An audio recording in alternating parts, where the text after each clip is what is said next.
ఆదివారం నాడు ప్రదక్షిణం చేశాడనుకోండి, ఆదివారం నాడు ప్రదక్షిణం చేసి వచ్చేస్తే సూర్యమండలాన్ని భేదిస్తాడు జీవుడు. శరీరం పడిపోయిన తర్వాత శరీర పతనానంతరము సూర్యమండలాన్ని ఛేదించి కైలాసంలో శివలోకానికి వెళ్ళి శివ సాన్నిధ్యమును పొందుతాడు.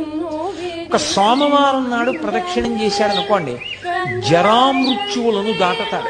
జరామృత్యువు అంటే వృద్ధాప్యము, మృత్యువు. ఇవి ఒక చిత్రమైనటువంటి విషయం. చాలా మంది త్రిదళం త్రిగుణాకారం త్రినేత్రంచ త్రియాయుధం అంటుంటారు, కానీ అలా లేదు. అసలు యథార్థ పాఠం త్రియాయుషం అనుంది. త్రియాయుషం ఏకబిల్వం శివార్పణం. త్రియాయుషం అంటే 3 రకములైన ఆయుర్దాయాల్ని కోరుతారు. నేను వృద్ధాప్యాన్ని చూడాలని నేను కోరుకోవాలి. బాల్యము, కౌమారము, యవ్వనము దాటి నేను వార్ధక్యాన్ని చూడాలి అని అడగాలి. ఎందుకో తెలుసు.